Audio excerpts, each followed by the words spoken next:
Okay, great. We're good now. Thank you. Is it a new stream? Yes, it means the same thing. Close the door there. Is it a new stream or no? Oh, yeah. Okay, so let me tweet the new one. Oh, did you tweet out? I tweet the old one out. Did you tweet the link out? Yeah. Yeah. Oh, yes. So tweet it out again.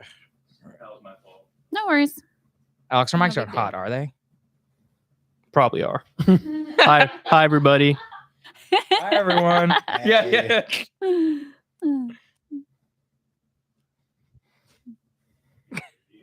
Good thing we'd stop talking shit about people. Oh, wow. Yeah, we're literally live. Oh, shit. Okay.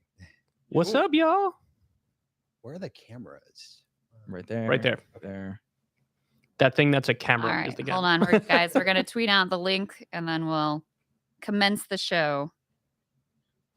Yep, I hear Yeah, me. you guys are live. Okay. cool. All right, one moment. Okay. Can tell we don't normally. Yeah, I know. I'm sorry, everyone who's listening. They love All right. this. No need to apologize. Everybody loves the hot mic, real stuff. Us sitting on our phones. This is what Yeah. they live for. Alone We're together. scintillating, incredible people. That's We're not, right. like, All right, everybody ready? Marshall. Have links been tweeted? There we go. Yeah, now I we're found good. the link. Links are out. Now we good. go.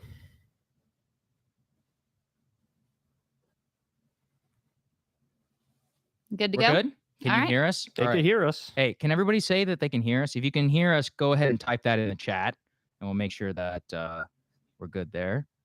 Okay, so I can hear that through ears. Everyone's liking your sneakers, Chris. Well, they are here, but they're in the hotel. All right, we want to get started here. It's a fun special edition Breaking Points live here from New York City. Special thank you to WTF Media and Alex, who looking this up. Mhm. We don't usually do this, as you can tell, but this is going to be a lot of fun. So we're going to start, I think, with the news. And then as a preview for the premium subscribers, you guys programmed the show. And Krystal and I are frankly shocked. right, Yeah, that so we how substantive these responses are. we gave Yeah, y'all I a was bunch. annoyed by it, to be honest. Yeah, so I mean, we gave y'all a bunch of options for premium subscribers that you could vote on. How many votes did we end up getting? About you were tracking. 7,000. Yeah, which is awesome. Thank you for voting. Yeah. But also, you guys like basically gave us homework because Yes. we put a bunch of super like, sort of political hot topics, Right. like let's spend a few minutes Yeah, bashing the media. media Right. or like talking about Trump. No, you literally went for the most wonky substantive topics Yeah. that you possibly could of the entire list. So what you all voted for is housing policy, healthcare, Mhm. geopolitical realignment, energy policy, and the future of labor. And we're probably going to throw in some AMA there at the end and start with a little news of the day. But I guess I shouldn't be surprised because we've seen before that the substantive content is very appreciated, although I will say that's not always what people click on Sure. YouTube. That's right. But I do think our premium subscribers are a little bit of a different ilk. So thank you to everybody who voted. We're excited to dig into these topics because these are some of our favorite things to talk about. Yeah, too. it's amazing. It's funny too, just because being here in New York, it actually just feels even more. It just feels so salient, the fact that we're talking about housing. But let's start with Twitter. Obviously, news broke this morning. I was scrolling my phone at like 6 a.m. and everybody's freaking out. Elon Musk. Okay, he's put in an offer, $52 a share, $41 billion. Wait, $54.20, Okay, isn't all right. it? Yeah, You sorry. get the 420 in there. Oh, yeah. gosh. All right, fact checked. $54 per share, a total of $41 billion.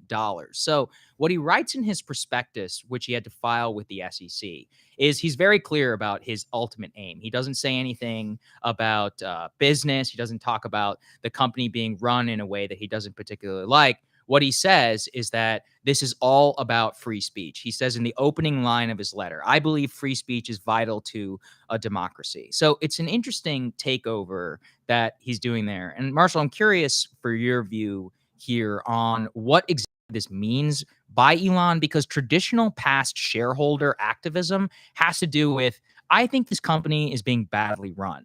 This is not about that. This is, I think that this company is not, abiding by content moderation standards that I think are important. So what do you think? And then we'll get everybody else in here. Yeah, just real quick, super pumped to be here. Usually this involves a expensive train ride and a hotel or your couch. Right. This is just we're an on Uber. Marshall's turf now. Yeah, so this Right. is We're in your awesome. That's city. why I'm not wearing a tie. Kyle's as well. Rebellion. That's right. No, so here's the take. We were talking about this morning. We should think of this more as Elon Musk buying a newspaper than Elon Musk buying a big tech company. So with Jeff Bezos, 2013. Yeah, I sees love the it when Washington billionaires Post. buy newspapers. This is a long tradition. Like Yeah. oftentimes, like rich people will buy a company, a product, not because they think it's going to throw off all this cash, but like they believe in the idea behind it. That's what Jeff Bezos does with the Post. He's like, look, like there's obviously some tech things I could do here, but let's get real. I believe in a certain ideology, broadly like center left, like democratic politics. I think this has a long legacy within that side of politics, so I want to make it survive. Yeah. Elon Musk, he's not coming in the way Paul Singer came in last year, where it's like, look, Jack Dorsey, love Jack. I think we all like Jack. Shouldn't be CEOs of two companies. It's kind of crazy that, let's forget the edit button jokes for a second. It's kind of crazy that this company has not shipped new products in the past 3 years, that Twitter is the same fundamentally as it's been since 2015. I don't Then the mind final that part, personally, but and this number is crazy to me. Twitter only made $350 million in profit the past 2 years. So like, it's kind of like wild how disproportionate, how big this company is relative to how little money it actually makes. can I have Yeah. an unpopular opinion. I wonder what you guys think, but I actually don't want the edit button. I kind of like I hate the edit button. I like that. First of all, I like that people show that they're humans and they make mistakes and like autocorrect and they say stupid shit and it's kind of funny and you just have it there. But also gets confusing if people like delete it and they're able to parse it. And I like that it's just there and that's it and you can't edit it. I would like it if you delete a tweet and then it's actually deleted, because usually what happens is like you'll see it on your feed, press it, and then it'll say this tweet has been deleted. It's like it's not really deleted if you just. And I don't even delete tweets often, but it's one of those things where it's like at least make it so that it actually works if you delete it. We'll get to that, Kyle. Should you delete tweets? Because I think deleting tweets is bad. Kyle You're talking to the guy. I am like he's a purist. the on weirdly most principled man on this. I have tweets up there. If I ever stop doing what I'm doing now, I will never be able to get a job again. Because, no, seriously, because I used to go in. I'd be like high on Percocet at the selling cars, just like firing out tweets. And the next thing you know, somehow my show takes off and everybody's like tweeting back at me everything I said back in 2011. And I'm like, you know what? Whatever. I said it. You guys have a right to see it. I'll leave it up. So I'm weird on that, but I understand why other people might want to have that option of delete. I will delete tweets if it's basically wrong in the future. So I'll say, hey, I tweeted this. Yeah. It was wrong. And then I take a screenshot of it for posterity. I'm like, just so people know, I deleted this because I don't want to spread fake news on the Here's the other instance where I would delete it. Like this morning, I didn't delete the tweet, but this morning we tweeted out the wrong live stream Right, there you link. go. Right, yeah. And that's like, I mean, I just don't want the wrong information flow. And it's not of consequence. It's just an actual error. Yeah, So something like that. I agree with like the factual corrections is something that, of course, people. Yeah, but even should be able to those do that. sometimes, like for example, we didn't talk about the Andrew Johnson tweet on the show. Yeah, Kyle did, but I prefer that he left it up and then tried to like add to it. It was funny. versus- It was funny. Yeah. Yeah. But I didn't say he was good. I'm just saying Unity's good. Yeah. Right. But Kyle, in that what's your- case, it's like actually Unity was really bad in that case. I'm just making the opposite point of what you want to make. Anyway, I don't mean to get into a total digression here, but Kyle, I want to hear, because we haven't heard on your on Breaking Points your view on Elon Musk taking over Twitter. So I'm curious. So I feel like, first of all, the thing that he's saying it's about is the thing that I care the most about in terms of Twitter. I do feel like they've gone way too in the direction of being censorious. But I don't think this is an actual solution to it. I don't think we should like wait for a billionaire to come save us. I think the only way to fix this problem is you have to regulate Twitter like it's a public utility and basically expand First Amendment protections and officially, legally recognize that this is the new public square in the same way that Facebook is the new public square. And even you could argue maybe Instagram and some others are the new public square. So any large social media outlets should be regulated like a public utility, and then you expand First Amendment protections. The thing about Elon is, and I might get in trouble for saying this, but I've been saying stuff like this about Elon for a very long time. I don't trust his motives. I mean, this is a guy who he paid 3.27% in taxes. That was what's called his true tax rate from a big expose from ProPublica. He strikes me as a lot like all of the other billionaires, and there are other ulterior motives as to why he would do this. He did some, you were talking to me the other day about how you read an article. He did some weird maneuver to make money off of the move in the first place. Yeah. Like, explain that to people. So, I mean, listen, I don't know if it was intentional or it He was says just it was an unintentional. oversight. But right. in any case, because he was late in filing a legally required form announcing that he had a significant stake in Twitter, he was able to continue buying Twitter stock at the lower pre-Elon announcement price. So he netted $156 million off of that. And that's not the first time that he has personally financially benefited from his quote unquote free speech on Twitter. The whole long and short of this is, I mean, I feel very similar to what Kyle just stated. Do I think that Elon Musk will have a content moderation policy on Twitter that I personally think is better and important for a democracy and more in the direction of free speech? Yes. Do I think that in general, it's a good thing to be hoping that our class of billionaires happens to have incentives and personal financial interests that line up with what happens to be good in that moment? No.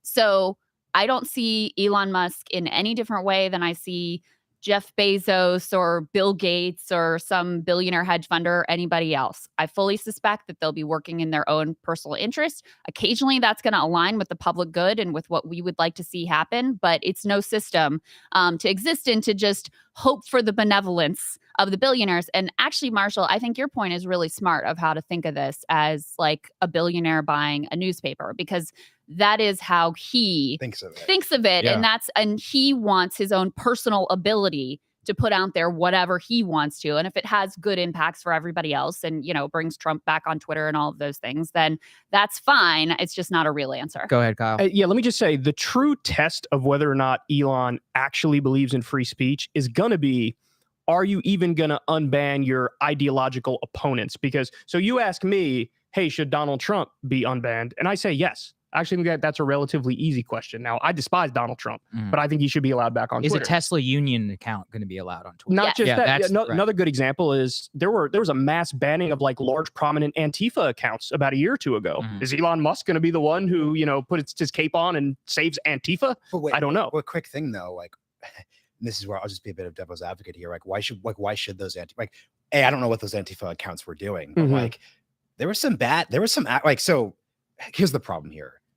Twitter is terrible when it comes to actual enforcement, right? So like, why does the Hunter Biden story matter beyond just like the clear screw up? It matters because we all know that there would not have been an equivalent that happened to the Biden campaign.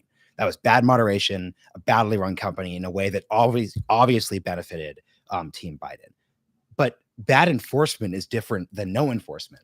And I don't think my position, like if Antifa people were promoting violence on the platform, then they should be banned. And guess what? So, if it turned out that BLM was doing the same thing and they weren't getting banned, that's a problem. But that's different. I was just saying is like the Antifa BLM violence takes are different to me than a union organizing So ban. let me ask that. So Yeah. It depends. So on the one hand, you're correct. Just because we believe in free speech does not mean that you can do direct threats of violence.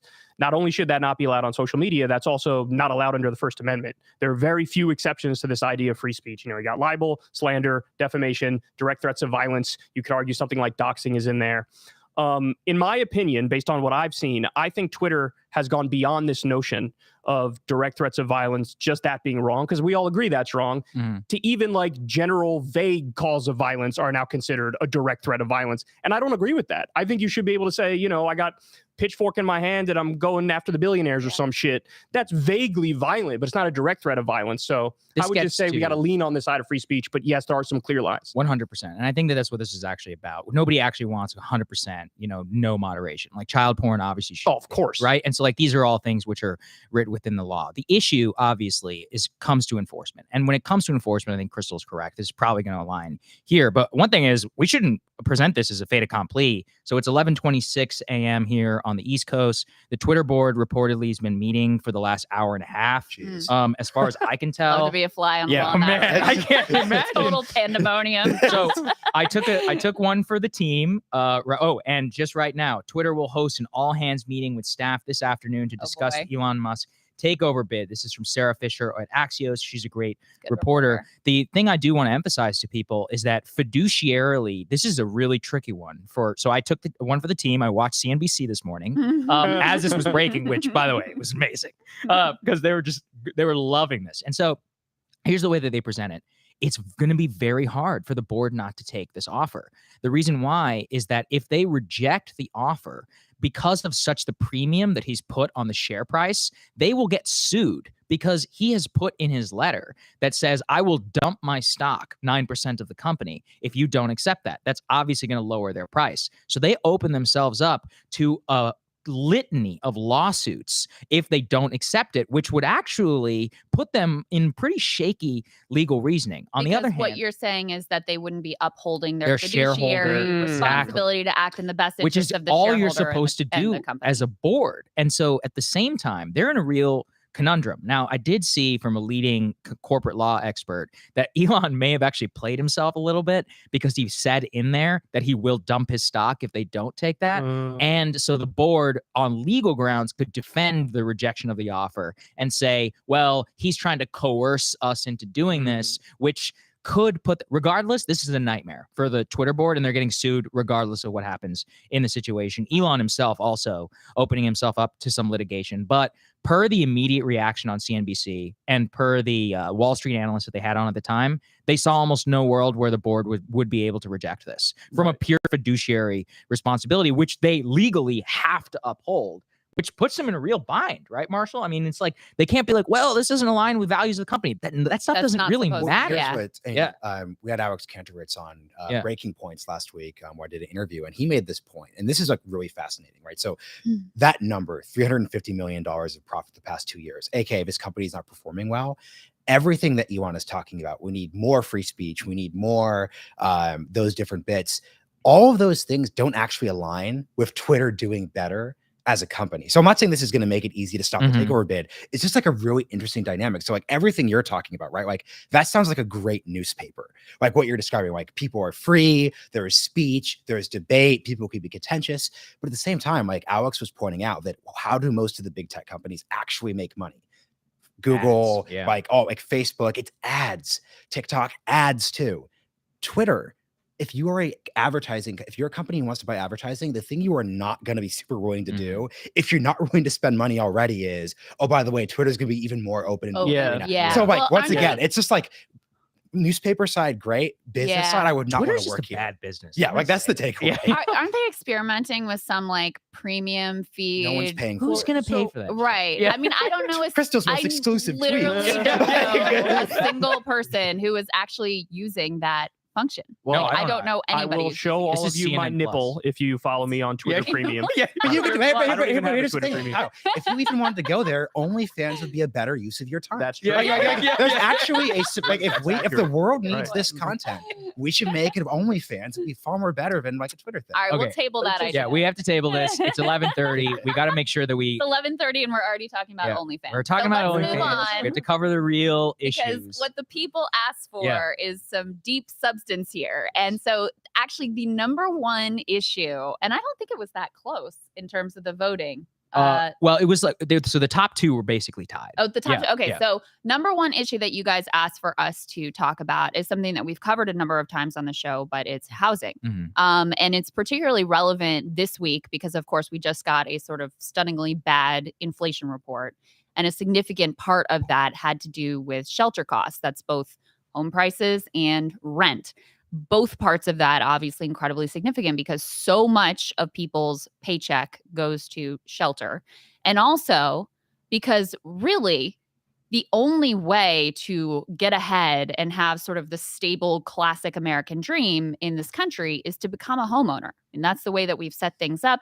The fact that asset prices go up much, much more quickly than wages do. Wages are actually, falling behind, especially with inflation, means that this is incredibly central to inequality, culture, society, the fabric of the nation, all of those things. So here's some latest stats to kind of get us kickstarted. We're looking at a Bloomberg article.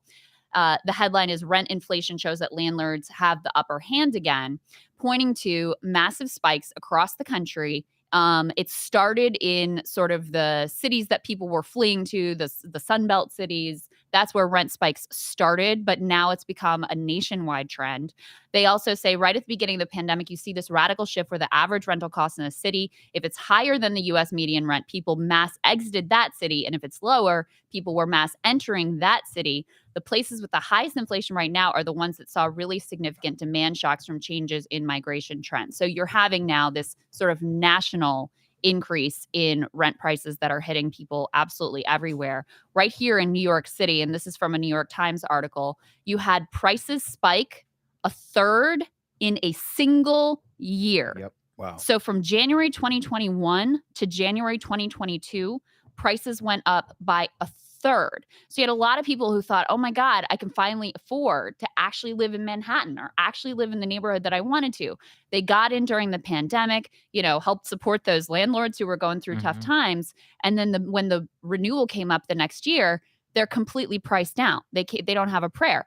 And the other piece here is that home prices are also skyrocketing, not just because we've had a continued inflation of an asset bubble, but also because now with the Fed raising interest rates, that means that mortgage rates are going up. That makes home prices even less affordable for people, especially first-time home buyers that don't have it all in hand in cash to put down or who can't get it from mommy and daddy. Well, what does that mean? That means those people, instead of being able to buy a house, are going to have to rent. And that, again, increases the rent prices. The last trend that we've tracked, of course, closely is the fact that in some of these markets, it's like a third to a quarter of the a quarter to a third of the buyers are not regular people. It's permanent capital. It's massive influxes of these gigantic companies that want to become America's landlord and to change the American dream from you own your own home till we'll rent you the home with the white picket fence. Yeah, let me just zoom in on one of the most important stats here, which is that the monthly mortgage payment that it takes to buy a typical home in the United States is now up by 55% compared from the start of last year. Jesus. Just the monthly mortgage payment. Yeah. Now, this is actually something that, Krystal, you've been really focused on, which is when the Federal Reserve raising its interest rates and throwing kind of a change in all of the interest rates also that all of us are experiencing, is that we have had the sharpest rise in mortgage interest rates in modern American history. Just in the last 2 months, rates have gone up from 3 to 5%. You compound that over the lifetime of a 30-year mortgage, that's potentially hundreds of thousands of dollars, if not tens of thousands of dollars in the average home market. Same thing in terms of New York City. My own sister lives here in New York. Marshall, I'm sure you're hearing from a lot of friends. Like the COVID price got so many people into living situations. And given that work from home and all that has actually remained static, a lot of people are now going to have to bite a major bullet and potentially have to see a 50 or 60% increase in rent here in the city, even though their commiserate salary and all that, frankly, faced with inflation, has gone down relative to what they're able to pay. Yeah, I think the part that I want to pick up on you're discussing is the depressing narrative part of this, right? So like COVID, I shouldn't have to say this, insert is one of the worst thing that's happened in all of our lifetimes, obviously. Yeah. But especially in the summer, once the lockdowns ended, you had this story of, hey, COVID has now helped everyone realize that in a lot of professions, you don't have to actually go into an office and you don't actually have to live in New York. And we could have this bountiful future where maybe you want to live in Tulsa, maybe you want to live in South Carolina. Like you could have this place where it's not as if, if the American dream of you buying like a nice house on Long Island is probably gone. But guess what? The good news is the internet has made it so that you could basically live anywhere. If you're a white collar. Yeah. And this is the thing. Big if. But here's the key thing. Even that white collar story hasn't played out. Like that's like what's actually like really fascinating to me, which is that right. Only the uber richer. What I actually recently heard is that more people have moved to New York now than actually were moving to New York before COVID. So what you're really seeing there is that what you saw, what people wanted to have happen is that the internet would like disperse, decentralize, like weaken the power of these big cities, DC, New York, LA. It didn't happen. And so I think it's an important story, even if you're like not a white collar person, because I'm not trying to claim a sob story about like Google employees. It's more just that I think there are so many instances like this of us not being critical and making, like, how many books were written the past 2 or 3 years claiming that this wouldn't happen? Like, how many takes were there? But like, no worries, guys. Like, all this is basically solved now. If I pick up on that, and this is fascinating before I go to you, Kyle, which is that people were like, oh, well, people will leave New York and people will go and they'll go to Boise, which happened. You know, rent inflation in Boise is up like 50%. Well, here's what happened. Now rent is high here and in Boise. Right. Now rent is high here and in Austin. Rent is high here and in Dallas. Rent is high here and in Tampa. Well, that's some of the places that there. So instead of what's happened is you've had the rich folks here who have had a massive increase in their price of their home. Also, the people who have the money are relatively fleeing, driving up the price in other cities, but it's priced out. Basically, anybody who makes this less than what, $350,000 a year, that's like 96% of the U.S. population. The average home price, the average is now $500,000. Right. Yeah, that's insane. Fucking crazy. So one of the things I remember, there was an article maybe about a year ago that came out and explained how one of the things that's happening is like BlackRock and some other Wall Street ghouls are going around buying up all the houses and then just renting them back to people. Yes. Correct. So in a way, we sort of reinflated the bubble just through a different path, the 2008 bubble that burst.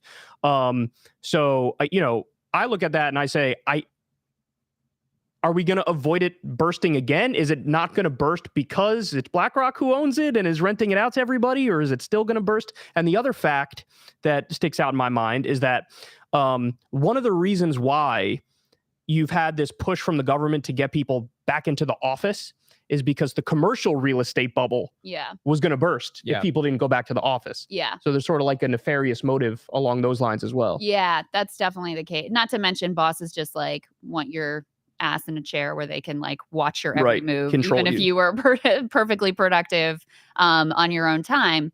Yeah, I mean, this is also a generational story because we already have the stats to know that millennials are hitting every financial milestone later than boomers and older generations did. So they're, you know, getting married later, they're starting families later, and they're owning homes later.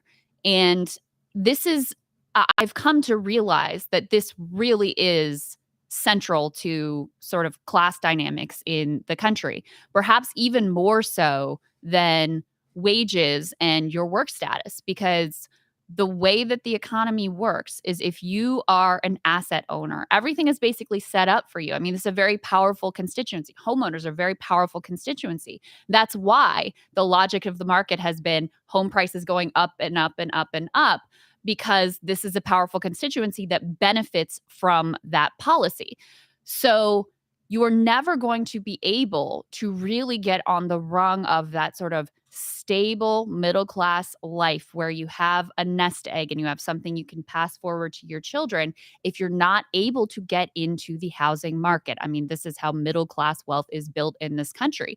And increasingly, to Marshall's point, even the white collar worker, 2-income white collar workers in expensive cities can't do it unless they have mommy and daddy's help.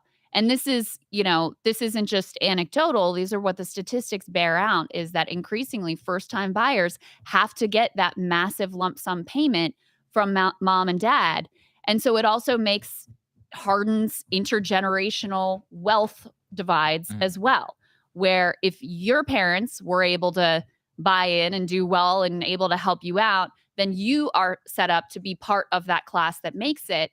And it just exacerbates these massive divides in this country. And that has obviously massive implications in terms of racial wealth disparities as well. And all of these things become incredibly important. So the sort of asset owning, non-asset owning divide in the country has become almost more central than anything else. So what I'm wondering though is, I think we did a great job like setting up like the state of affairs. Like what actually does one do now? Because to your point, Kyle, like thinking of, okay, there was this huge housing market crash in the 2000s. The history here is complicated, and like it's a little more than just like the Big Short story. But part of the story there is that a huge priority for the Bush administration, very explicitly, was, hey, like let's increase home ownership. And there's a conversation about how like the way they ended up doing that ended up benefiting Wall Street and all these disasters. Of course, yeah. But there was this actual startership of like Bush framed it as like, you want the ownership society.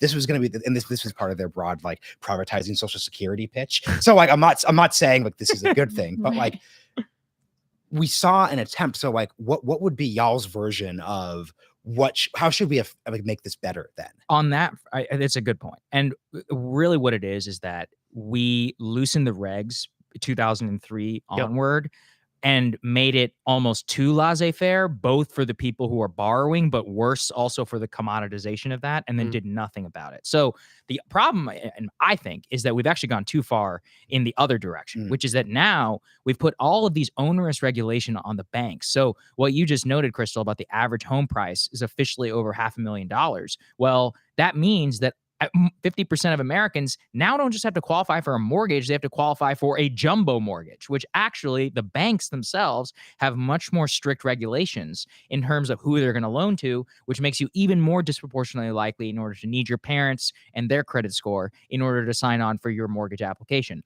Limits the amount of the pool of people. So what I would say is that from the Federal Reserve, and this is a complicated story too, but on their front, they need to focus continually on the second part of their mandate, which is full employment. And when you focus on full employment and not just on interest rates as the only like sledgehammer that you have, then we're talking about wages. And that has to be the number one focus of the administration. Also, I would note, I mean, this is a policy show more so than the current news, but there's a reason that Joe Biden has a 26% approval rating amongst young people. That's right. And like, this is part of that. I mean, young people are like, hey, I cannot win in the current society.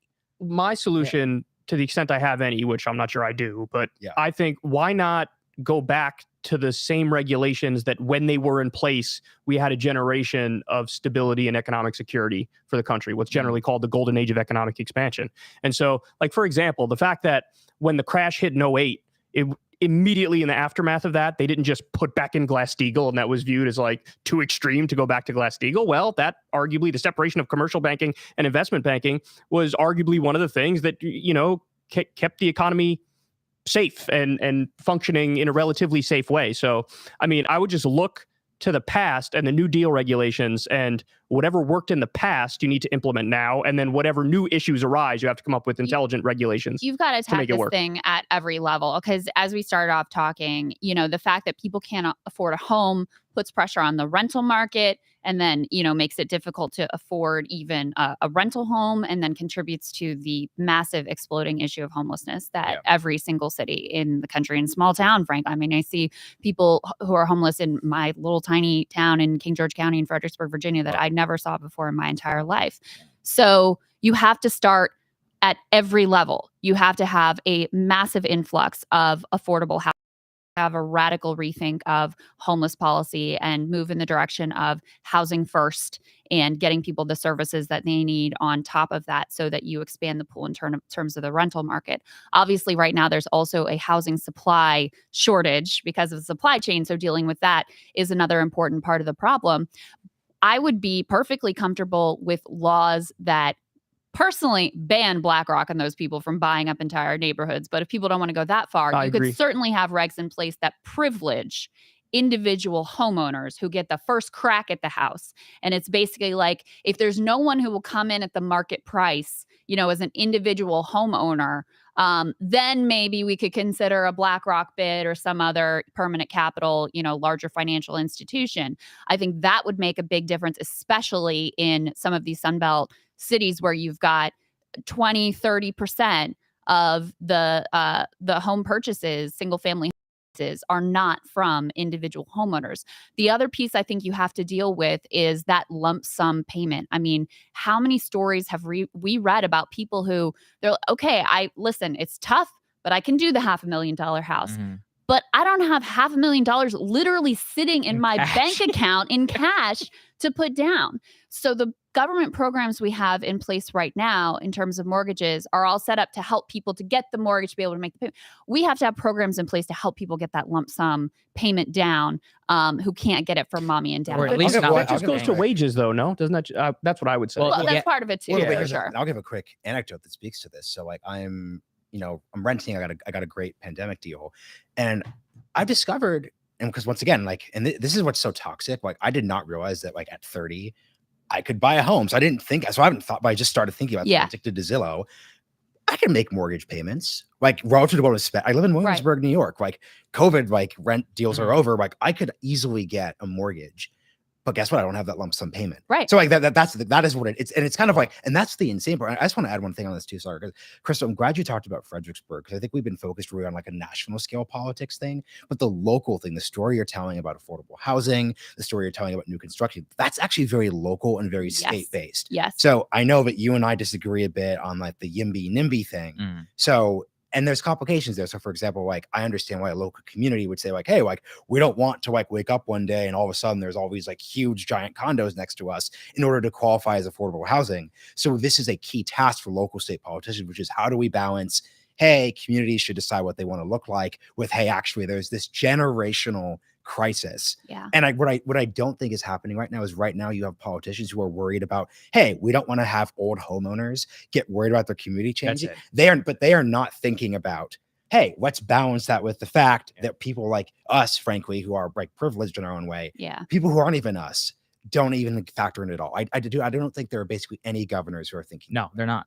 Yeah, I think that's exactly right. Yeah. And I mean, look, if you leave it up to the communities, I mean, I feel like nobody cares about homelessness enough to actually do a housing first policy, because there's no money in that. And it's, you're doing something that's almost purely altruistic in a sense. If you do housing first and then add like rehabilitation, it can also centers. increase the value of your house. What's like, that? Coming from LA, like, look, if they cleaned up Skid Row, like that would dramatically increase the value of like all the property. But cleans up means what? Does it mean criminalize them, crack down on them, throw them in? Question, Kyle. Yeah, that's a great question, and that's why it is what it is in terms of the status quo. Right, because it's easier to. It's cheaper to just criminalize, clean up, do what Eric Adams is doing in New York than it is to actually have a housing first policy, which is complicated and difficult and expensive. I would say just to put a cap on it, banking regs is a huge part of this, because what you're getting to, and Krystal, you alluded to this, I have heard so many stories of people who have 10% down, but then they get outbid by somebody who has the entire thing in cash. Right. So really what it is that there are certain regs, which already have this in place in terms of the way that neighborhoods and others are allowed to discriminate, is you have to make it so that the banks themselves cannot discriminate, quote unquote, against that, as long as you're good for it whenever it comes to the mortgage loan itself. I think you got which would level the I playing think you got to field. privilege regular, right? Even privilege it, regular people over permanent capital, because, and there's a big cultural issue here as well, because you end up with a more transient population. Already we have communities that are just completely sort of rootless and degraded, and people feeling adrift. And I do think that's part of sort of the core rot and degradation of the country. So another issue. Yes, number two on the list. We solved it. So we figured out housing. Next, we're going to tackle healthcare, guys. So the specific language we put in that you guys voted for is basically like, what happened to healthcare? I mean, we had this entire, certainly even going back to Trump's time in office, I mean, the Republicans were very focused on healthcare in an extremely deleterious way. John McCain gives this famous thumb down, and they decided basically like, you know what, we're not going to do anything about healthcare at all. And then you have a Democratic primary that really centers around the debate between Medicare for all and, expanding Obamacare. And the voters routinely said, we want Medicare for all. But then they also went ahead and said, but the number one thing we care about is beating Trump. And we believe Joe Biden can do that and not Bernie Sanders. But then you have a pandemic that hits. And so you would think that as you're witnessing in real time the manifest failures, deadly failures of our healthcare system vis-a-vis the rest of the developed world, that would increase the political pressure and impetus to actually have a decent healthcare system where people are able to afford and get care. And in fact, the exact opposite has happened. And it's even worse than, the most basic, obvious, popular among 90% of Americans reforms like decreasing prescription drug prices and allowing the Medicare program to be able to negotiate with pharmaceutical companies on prescription drug prices. Not only is that off the table, but I was looking this morning, the Lever is reporting that they're actually going in the opposite direction. They're further privatizing Medicare and pushing seniors who don't even know this is happening to them into privatized systems that have been proven to have much higher rates. They got to get their profit margin. So the much less money is going to care and much more is just going to fatten their bank accounts and fatten their wallets. So it's not even just that healthcare has disappeared. It's that things are actively getting worse. And then the last part of this that is also very disheartening is the one thing that Democrats did when they first came in and they passed the CARES Act is they included in there some subsidies for Obamacare so that people could more easily afford their healthcare premiums. But just as with the child tax credit, they made it temporary. So now in October, right before Election Day, millions of Americans, most of them like older middle-class Americans, exactly the type of people who vote in the midterm elections, in October, they're going to get a letter informing them that their health insurance premiums on the Obamacare exchange market are about to skyrocket. So it's like worse than doing nothing. If you ask Americans, Kyle, they still will tell you healthcare is, if not their inflation is number one probably now, but healthcare is always number two, number three on the list of their top priorities. And yet the political class has abandoned it entirely. Yeah, look, I'm a simple man. I'm a straightforward man. I'm not a genius. What I did is I went and looked at the various studies about the various healthcare systems around the world, and consistently, time and time again, the answers are clear. When the Commonwealth Fund does their study, which they do like every other year, something like that, we came in 11th out of 11 of developed countries for our healthcare system. So it's not like we don't know what the answers are. Of course we know what the answers are. Now, is there room for some debate? Of course, you could have a debate about what kind of particular universal healthcare system you want to have. You could look at the British system, for example, which is public funding of public hospitals and doctors. So everything is public, everything is nationalized. Or you could look at a Canadian style system or like a French style system where it's public funding of some private institutions and private doctors and private hospitals. That's all a reasonable debate and discussion to have. But that is really the Overton window that makes sense in that conversation. What we do here with our private healthcare system and private health insurance system is a total mess. And the only reason why we haven't gotten to a place where we've implemented one of the systems that works better is because of the influence of the health insurance companies. They buy Republican and Democratic politicians. And so what they're buying is the status quo, the ability to continue the status quo. They can keep making a tremendous amount of money. Even Obamacare, that was an idea that was originally birthed by the Heritage Foundation. It was a right-wing think tank that came up with that. And it used to be supported by Chuck Grassley and Newt Gingrich Mitt Romney. And then the Democrats moved to the Republican position. The Republicans said, well, now our position is let's not do anything at all. And so those are your options now. Your options are, a very corporate plan and the complete status quo. And so it drives me crazy because this is one of those things where I see the answer. I know what the answer is. And the reason why we don't do it is because of the corruption in DC. I will say this, though, and this is actually also the meta question which we asked, which is what happened to the healthcare debate. I think the culture war is what happened to the healthcare debate, which is that, and Krystal, I think we talked about this on a more recent show, but I was alluding to this. It's like, look, look at the public health bureaucracy and the current level of trust in that, 0. And it's like, oh, and then somebody wants to empower them. So the amount of trust that you're going to have to win back with the American people in the current health infrastructure is immense. And I don't know. I agree with that, though, because people still very much like Medicare. I mean, Medicare is still very popular. And still, if you poll people, I mean, they're on board for certainly lowering the Medicare age significantly. They're certainly on board for, the really incrementalist changes like the negotiating the prescription drug prices. So I don't know that distaste for Fauci has lessened people's interest in having affordable healthcare. Go ahead, Marshall. But it's like you said, though, Kyle, and this fits in with what you just said, Krystal. That's the status quo. So right. no matter what, and you even said incrementalist too. So the problem. So I guess here's what I'll say. So one quick question to you, Kyle, and I mean this like in total good faith. Do you talk to Republicans about like, and I just mean like normie Republicans about healthcare?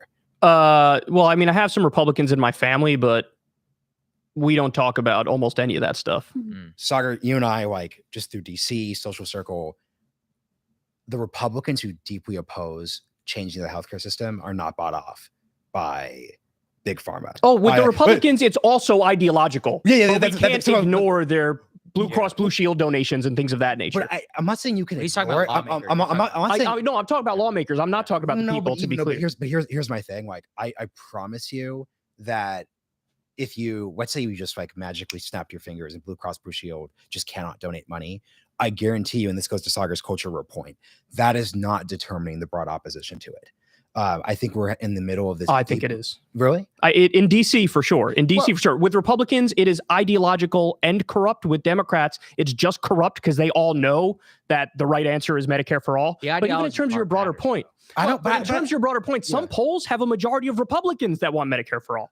So among the population, it's the simple idea of you walk up to somebody on the street and you go, hey man, should everybody have health care? We spend $7 trillion on war, but we can't give everybody healthcare in what's supposed to be the richest country in the world. And people have a gut instinct and they're like, well, of course everybody should have healthcare. And that includes Republicans. No, definitely true. But once again, this is where the culture war comes in. And if you ask those people, what's their fear? Centralized authority, right? They're like, well, I don't want these people telling me that I can't, COVID this and I have to get Fauci's telling me I have to get insurance company that does it now. Oh, sorry, quick. Let's just be clear. Republicans aren't in charge right now. True. And that's right. Joe Biden ran on public option and he ran very much. Democrats have been running for literally more than a decade now on Medicare negotiating prescription drug prices. And furthermore, it's a pandemic and Joe Biden has the authority to use emergency powers to expand Medicare during a health emergency. So Libby, Montana, for example, almost all the residents of this small town in Montana have Medicare and they love it. And by the way, it's a bunch of Republicans because their senator, Max Baucus, who was very opposed to Medicare for all at the time, but he fought to get that provision put into Obamacare because they were poisoned by industrial company mining and asbestos and it was a total mess. They deserve Medicare. The entire country deserves Medicare. So when we're asking the question, what happened to it? The Republicans at this point aren't really relevant to the debate. I think much more illuminating is what happened in California. Correct. With Gavin That's Newsom. I mean, in California, you had Democrats who have a supermajority in the House and the Senate. They've got the governorship. Freaking Gavin Newsom, not only did he run on Medicare for all, he castigated other Democratic politicians, mocked them relentlessly for pretending they support single payer and then getting in there and saying, oh, it's this, I can't, and it's just too hard, et cetera, et cetera. And then when it came down to it, ultimately, they got massive donations in from the health insurance companies. He was giving out favorable pandemic contracts to some of these same people in what looked like blatant pay to play. Democratic Party was getting direct donations. And lo and behold, they don't even take the vote. So you are right. Republicans have an absolute ideological opposition to single-payer health care. Elected no doubt about it. Republicans, Elected Republicans, no doubt about it. There is a significant strain of Republicans generally at the grassroots level who are mistrustful of the government, although those people also really like Medicare. Correct. But in terms of right now, what happened to the healthcare debate, that's all about the Republicans and being more concerned with their corporate donors. I mean, the Democrats. With the Democrats and being more concerned with their corporate donors than ultimately what they ran on and what their base and the American people want. The one area I will spotlight on this is the prescription drug thing. Like, that's crazy. Like, even Democrats, even most Republicans actually agree with it. Like in terms of vote it's like weight. literally 90% Trump ran on that. So why don't any of them do it? It's like Krystal said. It's all about the influence of the money. That is actually where I will say that's where the influence comes in, and that's what happened under Trump. If I recall, it was a titanic fight just to get a change in the HHS regulation in order to require, it was like approval on pharmaceutical advertising on television.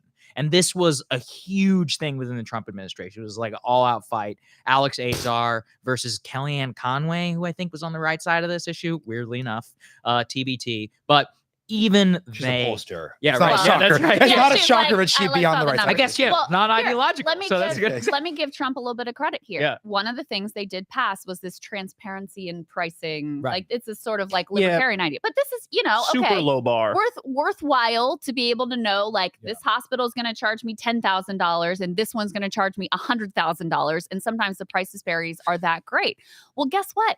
The hospitals just said, nah, we're not going to do it. Like, we know this is literally legally required of us, and we just don't really give a shit. So a bunch of the hospitals didn't even do it. So again, as like the lowest bar possible, this is something that Biden's HHS could go after. And are they? But also, I feel like that whole debate is so misleading because it's like nothing really comes of that. In the same way that they have these laws about, you have to show who your donors are and who Yeah. funded your campaign or who funded your super PAC. And so the debate we're having is like, I want to be corrupt in secret and not show who's paying let me. And me the other give- ones are like, I want to be corrupt, let but me show give- you who's paying let me. me And it's give a like, counter let's just not be example, though. corrupt. Because agreed. Yeah. Obviously agreed. And you and I are obviously on the same page in terms of healthcare policy. But I think about the potential stock trading ban. Sure. That the reason that's even on the table is because some transparency and disclosure, the Stock Act was passed that required members of Congress to at least expose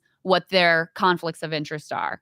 And what trades they were ultimately making. And because we had that information, then you had unusual whales picking up on that and diving into the data and say, oh, look at what Nancy Pelosi is doing here. Oh, look at what Dan Crenshaw is doing here. Look at what these lawmakers are doing during the pandemic. That sparked a real mass populist sort of uprising and disgust at that corruption. And that has helped create an impetus for change to where now I just saw, just this morning, there's an additional movement on a potential stock trading ban. So is transparency the end all be all? No. Can it be a helpful tool for galvanizing public support and political pressure for doing the right thing? Yeah, it can be. You're undoubtedly correct about that, but all I'm voicing is the frustration that we're taking baby steps. It's like we're running a 100-yard dash. We run 5 yards and start celebrating that we ran 5 yards. It's like, I want to get to the 100-yard line. Mhm. And so it's just frustrating that like we have to take these baby wins in the same way that with Obamacare, you could say, look, you start changing the system a little bit and then maybe you'll pick up momentum and change it more. And it's like, yeah, maybe. And that's a good thing. And I'm happy that millions more people got healthcare. What about the 30 million that don't have it right now? Right. So I'm just voicing my frustration that it's like in Washington, they need these baby steps. Whereas we're sitting here and if you look at it objectively, you're like, can you just stop with the baby steps and take a couple leaps, please? Catch up to the rest of the world. Yeah. I think a lot of that requires political consensus, unfortunately. And like that is where I just always come back to this. I'm just like, man, like when you're this divided, look, I mean, we talked about the child tax credit, right? Like at the end of the day, child tax credit expired. Millions of people went more into poverty, but like, do you see a mass uprising? Now, I'm not saying it didn't hurt them on the Democratic base, but a legitimate mass uprising? No, like it's not happening. But it the did hurt people are them. there though. That's the thing. It did hurt them in the polls. Oh, though. certainly, and that's what I'm saying. We the reviewed people the are data. there, but they're not marching in the streets over the extended child tax Yeah. credit going away. Well, But this goes to Saagar's point though. Yep. And this is the problem. Polls aren't consensus. So like something I've never heard like a perfect answer to this question. So I'm not expecting one. Here, I will but, give you one. like, yeah, setting that up. American politics, when we passed like Medicare, Medicaid, like the policies that obviously we're not like we're lauding them and we support them on a policy level, but they're also politically popular. American politics was corrupt as hell. Actually, LBJ was like fundamentally corrupt at a level that like you think Nancy Pelosi stock trading is bad, like Yeah. He's like bags of cash. Yeah. Literally bought his way into the Senate.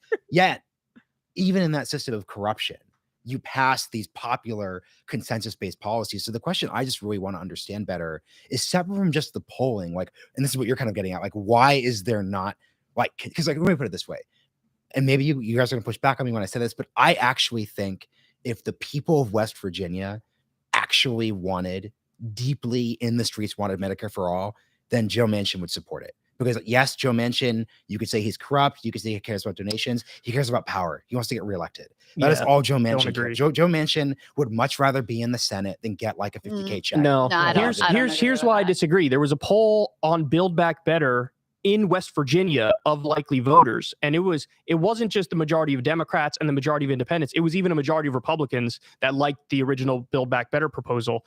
And so that was the case, and Manchin stuck his middle finger up because he had another thing he could do to garner support, which was a little bit of a bait and switch and a culture war trick. He was able to posture like, I'm against the leadership in the Democratic Party because I'm a good old West Virginia Democrat and I'm more moderate. So as long as he takes that line and doesn't get into the specifics of what he's actually against, then he could still have a political win, even though he's doing something that's deeply unpopular when you get into the specifics of it. You see what I'm saying? It's too easy with the media that doesn't educate people enough about what really is going on. It's too easy for him to mislead people into thinking like I'm the iconoclast maverick who's doing the right thing, when if you look at the specifics of what he's doing, it's actually deeply disliked according to the numbers. Joe Manchin has a direct financial interest in maintaining the energy policy that we have right now. I mean, direct, like status quo equals Joe Manchin makes more money. And do I think that impacts what he does? 100%. Now, what I will say that is, gets the point of, well, why is it now that none of these big things can happen anymore when, it was pretty corrupt back in LBJ's day as well. And I do think that part of that is culture war and the fact that because you've had this neoliberal market-driven consensus now for 40 years, which has been on both sides of the aisle, there isn't any sort of belief that the government can actually deliver for you in a meaningful way. And so instead of like people being in the streets for Medicare for all during a pandemic, instead, they're much more focused on these sort of like culture war signaling fights because they don't think either of these parties is going to deliver for them. They're right. And so instead they're like, well, at least I can like show my support for the one that doesn't have contempt for me and who I am, that I feel like is on the right side of these sort of like cultural signaling debates that ultimately are very low stakes in terms of the day-to-day life. Go ahead. Let me just say, though, I think it is more corrupt today because it's institutionally corrupt today. So there were a number of Supreme Court decisions that started in the 1970s, and a number of cases related to that continue up till today. The most recent ones like Citizens United and McCutcheon. But I'm talking going all the way back to like Buckley versus Vallejo and First National Bank of Boston versus Bilotti. These are the original cases in the 1970s that basically started to legalize money as speech. And so you're allowing for legalized bribery and huge campaign contributions from corporations and from billionaires. And it's as a direct result of that's why we are where we are today. Yeah, it was corrupt back in the day, of course, with LBJ. I mean, politics has always been corrupt. I'm sure you've seen the movie Lincoln, where the way he had to go about, plotline, the central plotline. Yeah. So like it's always been corrupt, but now it's institutionally corrupt where like in order to even win in DC, it's like you have to take money from all these different lobbyists and all these different industries, and then you're first and foremost representing them. Whereas back in the day, at least with the Democrats for an extended period of time, there was a time when they didn't take corporate money. I mean, that was what Bill Clinton and the DLC was all about. Is like, now we're going to be more like Republicans. We're going to take the corporate money. Well, there was a time when they only took like union money and teacher money and lawyer money. It's hard to challenge corporate power. It's hard to change the economic status quo. Those things are difficult. It's easy as hell to get on Twitter and, send out some like, on the left, some super like woke identitarian thing that ultimately is signaling that I'm a good person, but I'm not actually going to do anything about like the issues that I claim to care about. And on the right to jump in on like the don't say gay bill or whatever. Stop the like steal. Those things are easy to do. It's easy to kneel in kente cloth. It's a lot harder to like actually unionize Amazon workers and make sure that Black lives actually matter in this country. And so the fact that politicians have been rewarded for those cheap and easy culture war displays, well, then that's where the incentives lie. And like I said, I don't think that's a fault of the American people. I think they're right to be skeptical that any of the material projects that they might be interested in, that they might feel really benefit their families, are very unlikely to come to pass. And, this past year with the complete crumbling and dissolution of Build Back Better is as good an example as that's ever been. Yeah, I'll square the circle and I'll say I think it's corruption, and I do think it's also just lack of political consensus overall. And the reason why Joe Manchin gets reelected is because at the end of the day, Political consensus among who? well, amongst frankly the people who vote. And I think that's the other problem, which is that per what you're saying, 100. I mean, But I I always don't talk see. about But this. like $15 minimum wage, there's a huge political consensus. There's a huge political consensus for the prescription drug. I mean, there are plenty. The stock ban, like Mhm. there are issues that have a mass political consensus. A lot of them. and it just doesn't matter. But then they don't vote on that, unfortunately. Like the Consensus is people who different But they do vote- when they're asked to directly vote on the issue as such. Like remember, Right. Trump won the state of Florida, but Yeah, and 60% of minimum the wage. Florida voters voted for the minimum wage. I totally agree with you. What I was just saying is that from what I've seen with Trump, like, and this is what really broke a lot of the way I look at politics, is you can get 10 million more votes and just piss off libs. And that's a sad but powerful lesson, which is if you're an aspiring Republican politician or a Joe Manchin, like, what do you learn from that? Which is that I can literally win re-election and not do anything. Right. Right. Like, that's kind of The- crazy. the sideshow is powerful. Yes, Yeah. you're 100% Yeah. correct, and that's easy to do. Yeah. The material politics do move voters. I mean, the people who lost the child tax credit, they were in favor of Democrats in the midterms, and now they're in favor of Republicans. They shifted Or they're more not voting. dramatically or not voting than any other group. So it's not that material politics don't influence people or that they don't vote on it. It's that the other stuff is so easy that that's all where all the incentives are for And politicians. sorry, The I know- sideshow is strong. I'll agree with sorry, you. I know you're trying to Saagar. move us on, but I just want to say a quick Yeah. thing off of what Krystal said, because I think what we're really getting at here at a meta level is just like a deep dearth of political talent. Because what you are describing, Krystal, is the ability to say, hey, it's like the cookie, it's like the marshmallow test, right? Yeah. Hey, like there's this like super obvious thing. Right. But if I wait a second or I think a little deeper, there's this deeper thing. There's Yes. this amorphous, and that's what political greatness is, right? Yeah. Like for example, LBJ, we'll turn this into LBJ. He could have just rested on, hey, I'm Kennedy's guy. Right. And I just won the biggest presidential election in American history. I am going to chill. The thing that makes him great, despite Vietnam, despite all the mistakes towards the end, was really his belief that there is this great society. And I'm going to look, that is what greatness is. And I He do had not a see that. vision. Yes. He had this reminds me of the conversation we had at State of the Union. Yeah. Mhm. He had a vision and he used whatever was handed to him to make that vision reality. And a great president right now has every crisis at his disposal Mhm. to use to galvanize the American people behind a true transformational program. But that's not who Joe Biden is. And frankly, it's not what he has ever been. And it's not really what he was elected to be. 100%. And, you know, you talked about Lincoln. It was the same thing. The central premise of that movie was Lincoln was like, no, I need to pass the 13th Amendment right now because I foresee all of these political pitfalls in the future. And so I'm going to use this, you know, lame duck Congress in order to pass one of the most transformative amendments in American history. LBJ is an example. Great political talent from let's say what today rhymes the most with is probably the Gilded Age and the age of acrimony Yeah. post Civil War. Yeah. Well, politics then sucked. Like, remember Rutherford B. Hayes? Not really. We don't. Most people don't. It's like on a Yeah, literal you, level. I am Yeah, a yeah, yeah. Rutherford B. Hayes Yeah, fan. yeah. Grover He's got the Cleveland. posters in his room. It's Yeah, it's like, adorable. Grover Cleveland is super cool, right? Like, nobody talks about these people for a reason. And it was because at that time we agreed on nothing. We actually got almost nothing done. Calvin Coolidge and all of that was, you know, kind of the median center of how people thought about politics. Or sorry, not Calvin Coolidge, Hayes and those politicians. But then what happened is that a political genius, Theodore Roosevelt, comes in and rescues America from the Gilded Age by creating and transforming an entire new era with the progressive era, bringing in this type of energy and change and shock to the system, which changes everything forever. And that is actually what we're missing more than anything. So I'll move us on to the next one, which everybody requested here, which is energy policy. And this is actually fits very neatly like a glove Yeah. into this entire conversation. So I'm reading here from a tweet from Heather Long. We've discussed this on the show. Crude oil prices right now have fallen in the past month, but the average gas price is still above $4 a gallon. Why? Gas stations actually make the most of their profits when oil prices fall. I'm not going to sit here and demonize family-owned gas prices because this is a broader, bigger structural issue.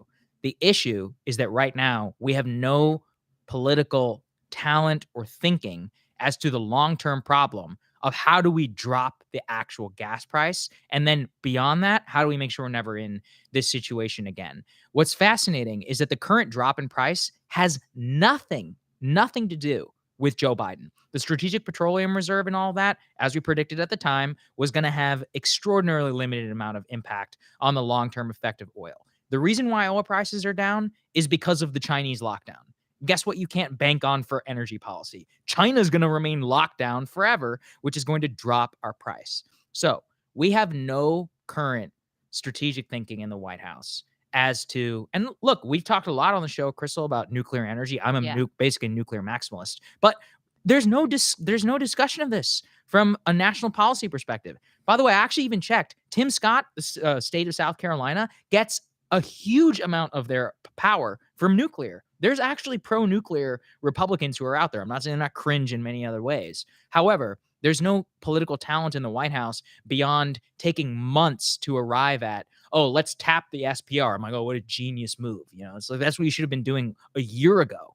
They should be taking the current cringe rhetoric around Putin's price hike, take it away from, you know, household goods inflation and focus something purely and have a real national debate in terms of both on gas, in terms of long-term energy, and in terms of also pointing out the fossil fuel companies who are raking in profits right now. Go ahead. So we're the number one producer in the world of oil and gas. Do I have that right? Yes. The number one producer.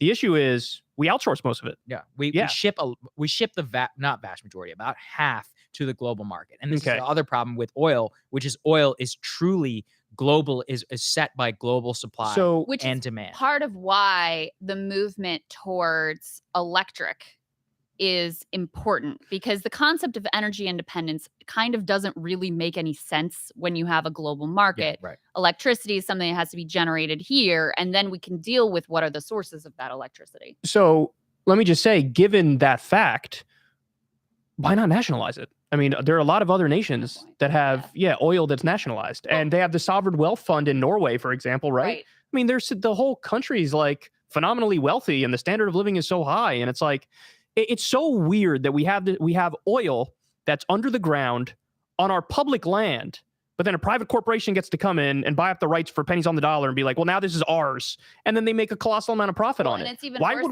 we allow that? Because not only do they do that, then they capture our political system, and we end up with, you know, Joe Manchin and all the many more bought off politicians like him driving policy instead of what is actually in the national interest. I mean, this is Matt Brunig's argument, and let's put aside the political realities and whether there's consensus around this, because we all know that this is not really on the table. Correct. But if you're just blue skying, what would be the best solution? You have this situation where in the short term, you actually want to ramp up production to deal with these price spikes. And in the long term, medium to long term, you want to ramp down production. So sure, could you come up with some elaborate system of tax credits and incentives that basically amount to more giveaways to oil? And you could do that.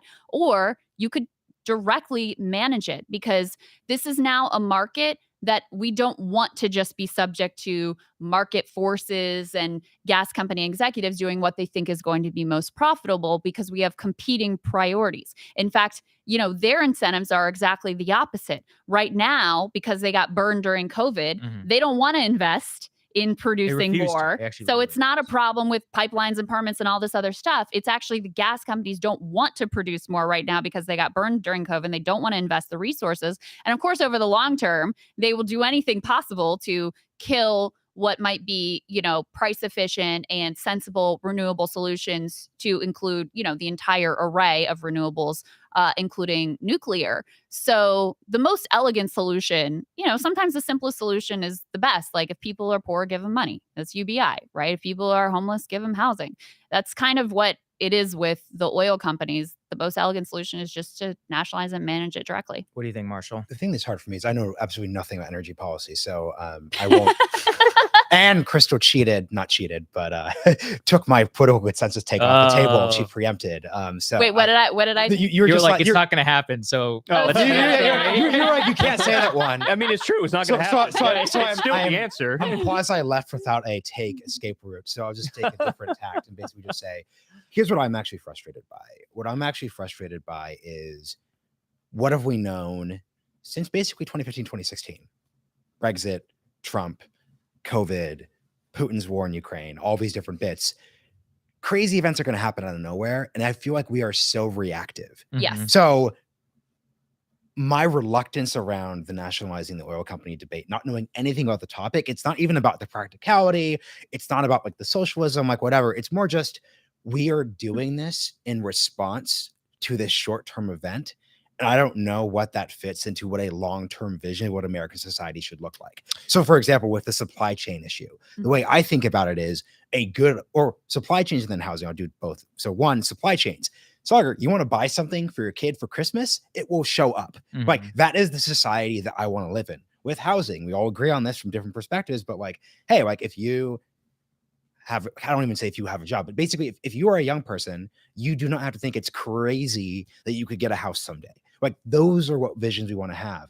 I don't see a similar vision for energy. And if it turns out that a nationalization strategy could further whatever vision that is, I can have that conversation, but that's just what I'm like. Let me tell you what the vision was. Yeah. The vision was the Green New Deal. I mean, that is not only, I don't know what the polling is now because it's been so demonized. Yeah, and they messed up the rollout of it. And they messed up the rollout and they made Excluded it nuclear. easily And it was a grab bag of just every left-wing But idea. It's not the original idea. The big concept of like, this is a national project we're all going to engage in. The concept of we're not going to leave coal miners behind. We're not going to say, learn to code, good luck, right? We're going to have a holistic transformation of our economy that moves us away from what is not only bad for the planet, but is a disaster for our national security. That framework is actually a good framework. That is what we should be doing.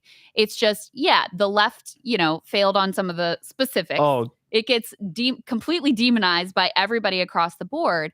And so now if you propose anything that even looks like it, you're considered, foolish and ridiculous and absurd and all the rest. But the reality is, this is, even if you don't give a shit about the planet, I think everybody should be very clear that this is a massive national security issue for us right now. And the fact that we're like, oh, we care about human rights, so we're not going to have Russian oil, we're going to have Saudi oil, is completely, silly and absurd.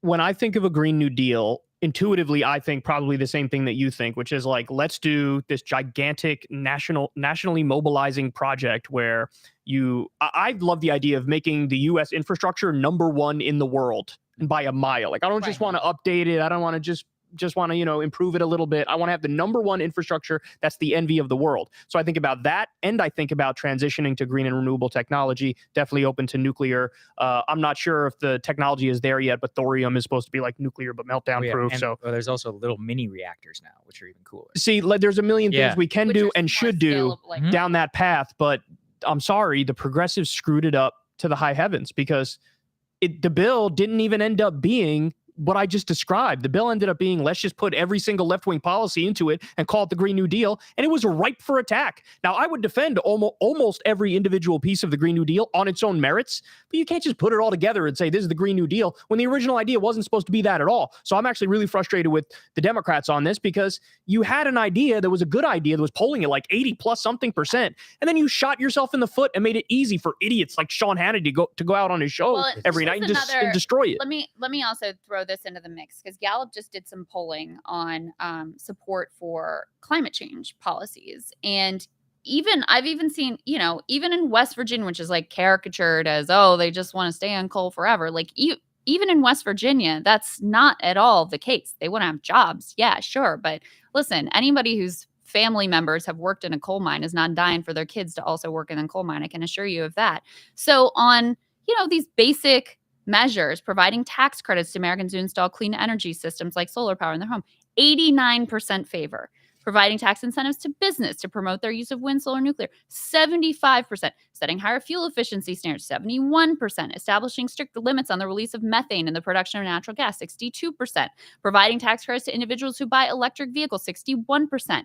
And spending federal money to increase the number of electric vehicle charging stations in the U.S., 59%. If you poll overall on some of the, top proposals to move us towards renewable energy and away from fossil fuel, it's very popular, even in states that would be, that where they have significant jobs dependent on the current status quo. So this again comes down to an issue of corruption and capture of Washington, because the politicians are not at all responsive to that sort of polling. What they're ultimately responsible to is, the fossil fuel industry. And that's why it's not just that their incentives are misaligned with what we actually want to see and do energy policy in the short term and the long term. It's that their capture of the political system makes it impossible to move in a better direction. Go ahead, A Marshall. quick this question for the two of you, super curious for your answer, because there's a point of tension here between the Green New Deal vision point, which is very well taken, and where this started, which was the price of gas is too high.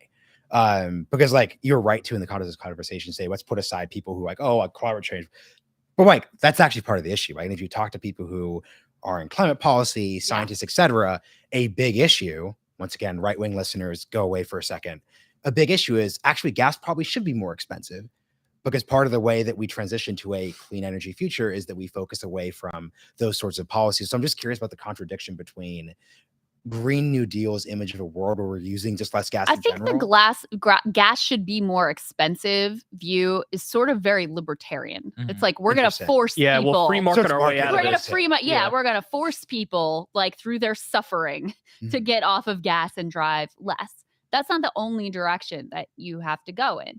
I mean, an alternative example, which is very simple and something that Biden has talked about, but of course they haven't really done, is making the price of electric vehicles a lot more affordable. And then, by the way, when you reduce consumption of gas prices go down. And so it makes it easier for working class people who are still dependent on, fossil fuel driven vehicles to be able to survive and get to work and do the things that they need to do. Quick thing, Krystal, what you're really saying is that I am so captured by neoliberalism that That's even it. Yeah. in my attempt to like be a lefty climate splainer, I actually was just, but the market, Krystal. Yeah, I've imbibed. I'll say this though, this is an important thing, and that gets to a real dynamic. Whenever I hear the grassroots Republican response to Green New Deal, is like they want to make it more expensive for me to drive. That's the number one. Right. They want to increase my energy bill, and this is where I would just like they want to make it so I can't eat meat early. Right. That's the other. Yeah. And there are legitimate strains of that. I don't want to downplay it. There's like some restaurant, the best restaurant here in New York, which apparently doesn't serve meat anymore. But more what I'm pointing to is that cost is still king for the majority of consumers. Yes. So this is where you can't let idiocracy get in the way of it. So we're here in New York City. I've talked about this before on the show, but they closed by Cuomo at the pressure of environmental activists, closes the Indian Point nuclear power plant, which was supplying a decent amount of power here to the city. And now Con Ed is doing natural gas-fired plants. And oh, by the way, because of the whole Russia thing, it's also more expensive for consumers. So consumers got screwed. And I'm not blaming, look, I will blame the blinders of the environmental activists. But what I'm pointing to is that one of the key points from this is that through federal government subsidy, let's be honest, we already subsidize these fossil fuel companies dramatically. Oh, yeah. One of the problems that we have right now is that we don't have technology neutral tax credits. So right now, a lot of the tax credits that go for renewable energy go towards solar and wind. I'm not saying solar and wind are bad, but from a capacity perspective, they don't compete at all whenever it comes to nuclear. So let's just make it technology neutral, obviously exclude fossil fuel, make it so that you have to hit a certain carbon threshold, which is below natural gas, and let's see who wins. And these are the types of things where I actually, well, maybe I'm wrong. I don't know. I think you could probably pass that in some form. The problem that we have right now is that, to Marshall's point, the dirty secret is that a lot of people, neolib kind of climate people, will basically say, yeah, you have to make it more expensive. So like, no, yeah, it's not. It's by the way, this isn't just neolibs. Okay. Like even a lot of lefty climate. Right. There's this behind is a weird closed doors. They're convergence. like, no, we need to make gas more expensive for people so that they are forced to buy electrical. No, And like, I I just mean, reject that 100%. Yeah. But my point, and your point as well, in nationalizing it, is that you nationalize the industry so that you can do the things that make sense with it. And one of the things I would do is make sure gas prices in the interim, until we get on renewable technology, make sure it's cheap and affordable for working people. So now there may be someone who disagrees with me on that. Most likely to drive, right? Right. Like, So and there have to may drive be- long Which distances. connects to our housing Yeah, conversation too. There by the may way. be people who disagree with me on that, but I don't even think it's that many, to be honest. I think most lefties who Well, let me say also there is a split kind of a generational divide in the environmental movement, which I Mhm. can't say that I'm deeply steeped in, but I have enough of the understanding of the contours of it, which is, originally the environmentalist movement, when it was Earth Day and all this, climate was one of the things Yep. that was just starting to come to the surface as a major issue. And there was more of just a sort of anti-development stance in general. The younger generation, Sunrise and the Green New Deal type of folks, well, first of all, they're laser focused on climate as the number one issue over and above all else. And so they're much more into like building, right? So, the opposition of the activists in New York was basically like, we don't want to build stuff, anything, because we're just generally anti-development. Whereas in fact, if you're going to transition to a different energy source, you're gonna have to build a lot of stuff. You're gonna need a whole new infrastructure, to your point, to be able to support that. So there's also this kind of like ideological and generational divide within the environmental movement. And I think the younger generations have a much better sort of grasp of what would actually be required. And also, by the way, I think are better on the issue you're talking about, Marshall, because what I really found appealing about the Green New Deal to start with is the fact that central to it is we are not leaving people behind. In the social democracies that people like Kyle and I love to hold up as great examples, they do have a different orientation towards these things where they're not obsessed with the jobs, they're obsessed with the workers. Mhm. The workers are central. And so if an industry, is damaging to the country, damaging to the world, they're okay with it going away because their commitment is to the workers, and they know they have a safety net and program in place to make sure those workers are going to be okay. And I think that's the way we need to think about things more in America, rather than holding on to like, oh my God, but if we have single payer, then the health insurance ghouls are not going to have a job. No, if you have a commitment to the working people and you make sure that they're going to be okay, then you can phase out industries that are damaging to the population overall. Yeah, let me just say real quick, just to rewind for a second on the nuclear point. So I always viewed myself as relatively agnostic on the issue of nuclear energy, and I guess in modern times maybe I'm leaning slightly more towards okay. All the other options seem to be worse, but you have to acknowledge there is sort of a PR problem for nuclear because when people the think of only nuclear, problem is PR, and this is why I get pissed off. No, about but it is also a real that's like, problem. come You on. have Okay, come on. hold on, All you there have- is How many people a- died from Wait. Fukushima? But How hold many on, people? you have 3 Mile Yeah. Island, you have Fukushima, you have Chernobyl. 3 Mile Island didn't kill anybody, by the way. What have we heard about Chernobyl in the past few weeks, Kyle? What's Yeah, going I on? didn't- Okay, even How is that Chernobyl. relevant? Okay, we don't live in the Soviet Okay, Union. but- We don't but have no, RBMK hold on. reactors. But no. A problem with nuclear, and this is a widely understood problem with nuclear, is that one of the big issues with it is political instability and incompetence. And I'm not naive enough to think that this thing that we're doing right now in the United States is definitely on solid ground and going to last a really long time. For all we know, this thing could crumble apart within just a couple of decades. So all I'm saying is that's a big asterisk on let's do nuclear power. You need to have a very high level of competence, and you need to have political stability. And right now, the world is definitely lacking in political stability. That's not to say that the other things are better, because they're not. But it is to say there are issues there. I hear your point. Natural gas is still worse.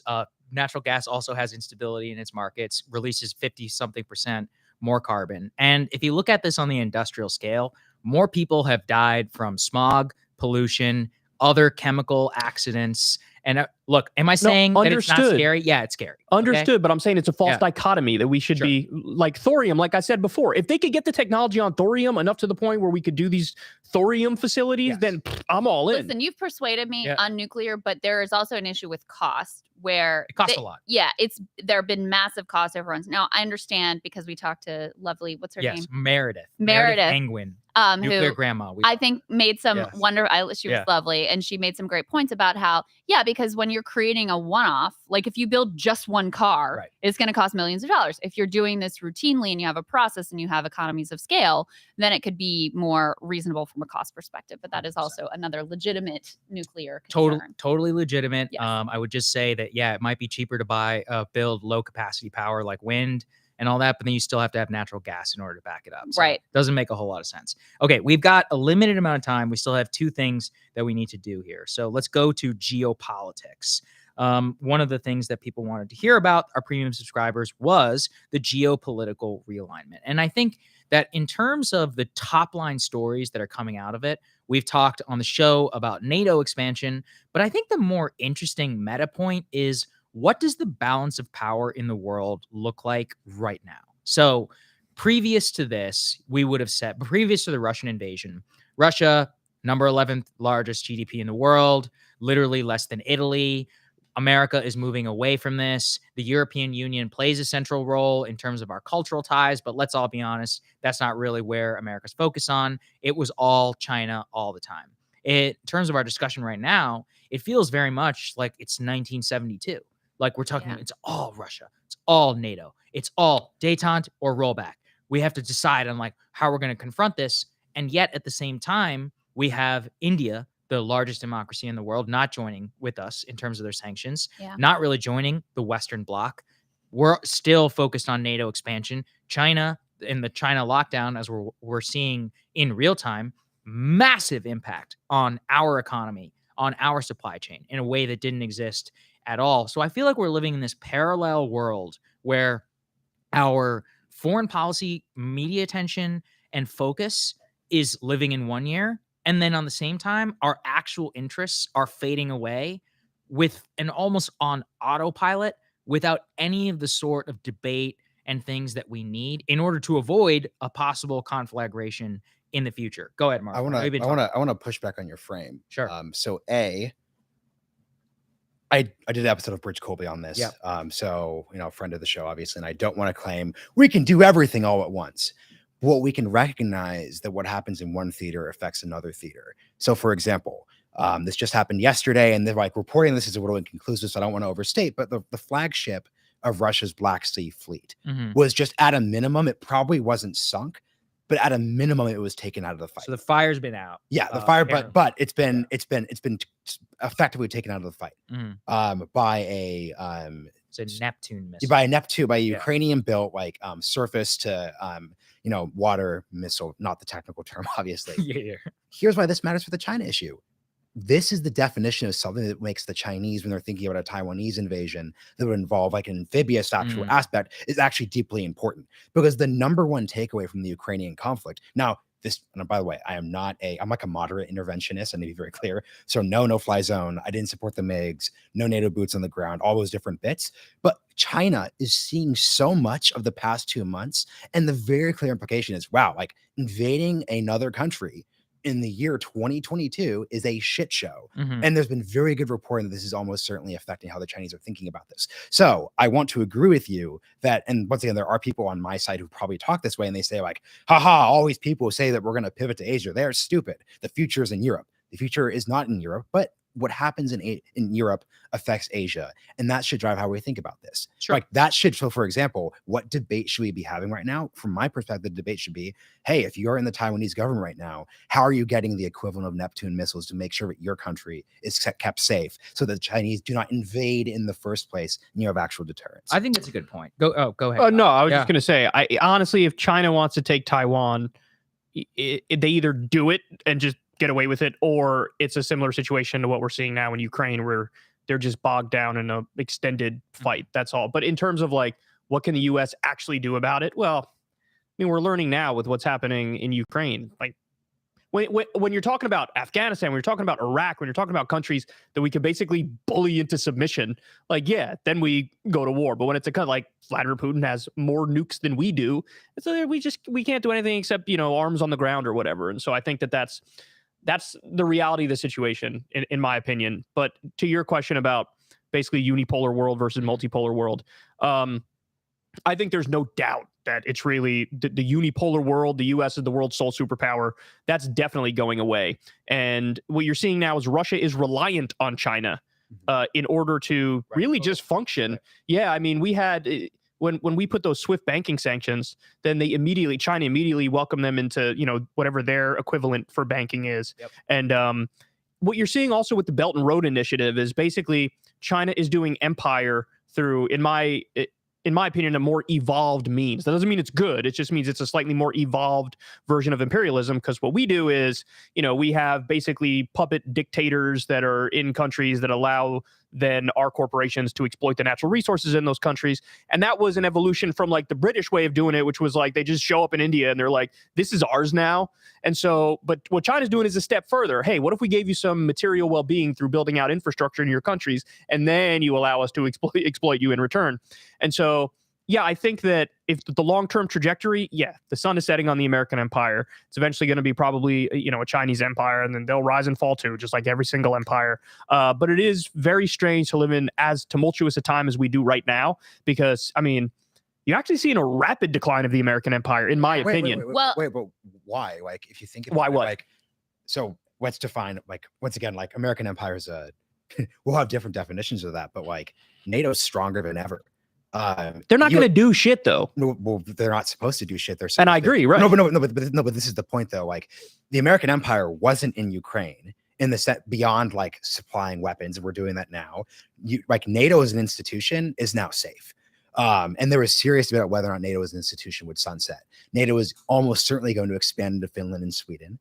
The US's actual perception in Western Europe is the highest it's been in a long, long, long time. If you're a European right now, you are not thinking about what happened in Iraq and Afghanistan, as terrible as those things were. You're thinking, wow, I'm glad that there are US troops there. Like, our relations with Poland were like going like this. Now they're back up like that. So you don't think the American empire is in decline? Is that the point? But what you call American empire, I call like a US led world order, blah, blah, blah, blah, blah. Like, there's like, we could like quibble with like the specific ways we call it, but like what I would define as the status quo is the US has allied countries who we support militarily, fiscally, whatever. Like, we're going to get even deeper in with Japan. We're deeper in with South Korea. We're deeper in with Europe. Like, we're even getting. But on the deeper other if I want. side, they're more united too. Would you concede that now China, Russia, Iran? I mean, we could go down a list here. Even India now is sort of wobbling and going more. India India's pursued not nukes in the aligned. 80s and 90s. Like, we had sanctions. Like, I did a good up. India's always doing whatever. India Non-alignment wants. is So, Here's- I'm sorry. Go well, ahead. I was just going to Yeah. say, I think there is a clear hardening of it is almost like a new Iron Curtain. And, Right. So there's a few things to say about this. So first of all, our financial economic warfare against Russia, which it has gone so far that it definitely is that, it definitely having an impact on the Russian economy, creating great suffering for the Russian people, no doubt about that. But it also has strengthened those alternative systems and strengthened the motivations for China and even Saudi and other countries to say, we got to make sure that we're never going to be in a position to really be destroyed by American sanctions. So there's that part of it. But I think if we zoom out, one other thing to say about that, it actually reminds me of these sort of like increasingly difficult loyalty tests from Trump, where it's like the more outrageous and obnoxious he is, he's able to see who's really with him. Mm-hmm. And that's kind of what Russia has done with China, right? Like, they basically have created this test for China of like, all right, are we really in this together? And effectively, China has said, we don't love what's going on. We're not going to like directly back you, but basically, yes. Mm-hmm. So that is part of what has created that hardened Iron Curtain being drawn sense of the world. And then the media censorship and all of that plays into it. Part of why I view American influence and empire as being in decline is because the ideology behind it has basically been exposed as morally bankrupt and wrong. So the McDonald's in every square theory that if we just get, free markets into Russia, then we're all going to be friends and democracy is going to follow and peace is going to reign supreme.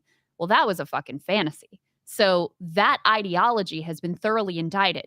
Then you add on top of that our blatant hypocrisies and own routine violations of the supposed international rule of law that we supposedly care about and architect. And you add on top of that, the mass populist uprisings that we've seen around the globe that have continued, that have challenged the neoliberal economic status quo, which is part and parcel with this foreign policy worldview. Yeah, the American neoliberal, like, shock doctrine and we're going to have democracy around the world and we're going to install it. All of that has been thoroughly dismantled as an ideology. So that's why I think the American influence and empires. What's that? And even just Trump and Biden getting elected, these people they're like symbols of a decaying society. Yes. To have any situation where Donald Trump wins the presidential election and then Joe Biden, who's half dead, wins the presidential election as a backlash from Trump, that's not a healthy society. That's a society that's in severe decline. Quick response. Yeah. So the quick response is, A, like Richard Nixon literally like committed severe crimes at Watergate as the Vietnam War ended in defeat. So I don't think we should read into bad leadership at the top here. But what I would just say, Chris, was I actually don't disagree with your like. Yeah. We're dunking on The Thomas. meta. Let's say his name. Like we're attacking Thomas Yes. Friedman. Like, when we talk Goes about like without two saying. countries with the McDonald's have never gone. Like we were wrong, totally wrong. Yeah. But my underlying point is I agree with you. But what I am countering is that dynamic will only make what you call American empire. U.S. troop presences overseas, U.S. like funding of militaries, et cetera, that is only going to get stronger. Japan is now openly saying we could see a world where we have American nukes in our country. Right. That is what I think you would call an example of like American empire.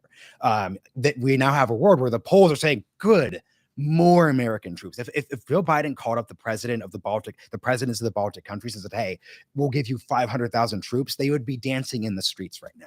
That is what I mean by American. So correct, because we're debating a couple of things. American influence, yes, down, but that's been on a downward trajectory since the Cold War ended. See, it's actually interesting because what you're just highlighting is that unipolarism made it so that having to pick the sides and increasing tension was supposed to go down. That was the promise of McDonald's. Now we're actually back in a system of a duality and a challenge of world, which increases tension and increases the likelihood of war. I mean, I agree with you. Sweden and Finland are probably going to be in NATO. I think that's fucking crazy and we should not do it. That being said, the current trajectory looks like we almost certainly are, which is going to make it so that the tension does increase. My fear is that we get bogged down in some bullshit war in Europe defending Finland or Swedish territorial integrity while the entire world's GDP and future is being led in Asia. And I Why do you not call think it? Like honestly, like real talk, like a war that got so big that it involved Finland and Sweden isn't bullshit. No, I disagree with that. I mean, first of all, we didn't go to war in World War II in order to defend Finnish integrity. So what And I'm I saying don't is, think we should have I'm done saying define bullshit. What Yeah. I'm really getting at is like, Okay. a war where that war happens is a fucking disaster. I agree with you Yeah. and look, and this is where I know I sound callous. I'm really sorry, but the integrity of the Finnish border, which has been invaded by the Russians many times throughout history, is not in the nuclear interest of the United States, which is essentially what it means in order to admit them to NATO. Same with, frankly, I also believe the Baltic states, but we've already signed that treaty. Yeah. It is what it is. But when I'm talking about Sweden and NATO, once again, which are very much within a traditional Russian sphere of influence, that doesn't mean that they deserve to be invaded. And if they were invaded, I would support doing exactly what we've been doing here with Ukraine. Do they deserve the nuclear guarantee and the nuclear umbrella of the US? Absolutely not. And so what drives me crazy about the current debate is it's like, oh, Sweden wants to be in NATO, so it's just a de facto. Well, hold on a second. That what you want is immaterial. What we want is supposed to be material. Go ahead. Okay, but I mean, the point has to be made, though. Russia should also stop giving Finland and Sweden a reason to want to be in NATO. listen, Of course. 100%, I don't obviously. disagree. Like, I'm with you. No, I'm I not agree. saying And the by the way, Russians I are agree with you bad. too. Like, I agree with you too. Yeah. If I'm being 100% honest, am I or anybody I know and love, am I going to go fight and die or risk nuclear war over fucking Kyiv or some city in Finland or Sweden? The answer is hell no. There's no way. But I just feel like the other point had to be made too. No, you're not wrong. The last That's thing I want to say about this, because I think it's clarifying about what we are doing in Ukraine and why I said this is hardening. It's a new Iron Curtain. It is a new sort of Cold War. It's a dividing of the world. It is, sort of bolstering American empire in the ways you're talking about, Marshall, while the ideology itself is thoroughly discredited. And it certainly is giving reason for the other side of that multipolar world to strengthen as well. Ron Klain got asked about, hey, what are you doing to create an exit ramp for Putin? And Klain, being a top White House advisor, I think he's more or less running the show, chief of staff. He says, he said he gives progressives pats on the head and they fall in line. That's what he does. He says, I don't want an exit ramp for Vladimir Putin. Yeah, I that's don't psycho. think that's our concern. That's psycho. Our concern is punishing the Russian aggression They're not distinguishing between Putin and the Russian people, by the way, and defending the rights of the Ukrainians to have the kind of future they deserve. And that's what our military support is enabling. So he is straight out saying, we don't want peace. We don't want peace. Right. Our goal is not peace. Our goal is to make Putin pay a price. I don't want an exit ramp. Our concern is punishing Russia. So, I mean, they're saying it right out. Like, and we've had reports of this before. Biden, I think, let the truth slip when he said we cannot have Vladimir Putin in power. He cannot remain in power. We already had aides who were leaking. Basically, the only game here is effectively regime change. They aren't in this to help Ukrainians secure a peace, which is what I want to see, and I think everybody here wants to see. They are effectively forcing that division, that new Iron Curtain, and some sort of Cold War competition. And so I think that's what, that's what their goals ultimately are. We are rolling the dice. Some people say this is hyperbolic. I assure you it is not hyperbolic. We are playing with fire, and nuclear weapons are on the table. And I think people need to understand that and realize that. And so the instability that's created by now the fact that there's a multipolar world, the downfall of having the unipolar world was, of course, like, we wantonly violate international law on a Tuesday before breakfast. You know what I mean? Like, we can invade 73% of the world's dictatorships are backed by the United States of America. Look at what we did to the Middle East, et cetera, et cetera, et cetera. Those are the downsides of the unipolar world with the chief hypocrite leading it. But the downside of the multipolar world is like potential World War III and the nukes in the air and endless instability and armament out the wazoo on both sides. Well, I just said the word wazoo. Because we only have 9 minutes left. Yeah. So final word that I would say is, look, I think the exit ramp is already getting taken. The only thing that made Putin pull back his ambitions to now just focusing on the East and the Donbass and those places were the fact that he was basically militarily defeated in front of Kyiv, which happened because the West supported Ukraine. So I would say that I think the current policy is working. And I think the only way you get peace, quote unquote, is Putin is convinced that he doesn't achieve the political military objectives that he wanted to have. He thought he could take Kyiv. He can't take Kyiv. He's pulled back. That part of the conflict has de-escalated. It's going to settle into a 10-year horrible war. But we had that before. We had that for 8 years after 2014. That didn't prompt Western intervention. I think we are moving the right direction. And I just think at this point, the ball is in Putin's court. And the way that you get him to peace is Ukrainian victory on the battlefield in specific situations like the battle around Kyiv. I think we have gone so far that there is no political will or desire even to ever lessen the sanctions that we've imposed on them, even if they were to come to some sort of negotiated settlement. So now the reality of the world is you've got another pariah state. You've got another, baddie country that any time that we can get a chance at regime change in there, we're going to be messing around, maybe not directly on the ground. And to me, that does not help to preserve world peace or stability. So it's a in my view, a very dangerous landscape. All right. We got 8 minutes, All right, Krystal. last so let's one. talk about okay, labor. because we have to talk about labor or else I'm going to melt down. All Yeah. right. We are here in New York City, and as you guys know, Staten Island has just done something incredibly historic, which is to vote for the first ever Amazon union in American history, led by Chris Smalls and Derek Palmer. They have another election coming up here in 9 days, I believe. Which is another building on Staten Island. And frankly, I think it's going to be as impossible as the first victory was. I think this one may be even harder. First of all, Chris and Derek both came from the other building, so they had really deep, local networks there. But most importantly, Amazon is now going over the top with union busting. I think they were caught a little bit sleeping, just like many people. They underestimated Chris Smalls and his team. They are not going to make that mistake again. And so Vice has some reporting from within that facility saying Amazon is forcing workers to remove union banners. They're confiscating union lit. They got audio of Amazon reps disciplining a lead organizer. So the union busting tactics there are ramping up. And at the same time, Starbucks, Howard Schultz, is losing his mind about the union victories that are unfolding in an unprecedented way there as well. I mean, the Starbucks union movement has spread like wildfire. Their last 4 victories, union victories, were unanimous. Not one worker voted against the union. And that's at the same time that they have massively escalated their tactics. So they fired the old CEO, because he failed to stop the unions. They fired their union-busting general counsel. They brought back founder Howard Schultz. He immediately announces, I'm so freaked out about this, I'm not even going to do stock buybacks anymore, which is a big move. He starts giving speeches talking about the union's assault on corporate America. They ramp up firing of organizers.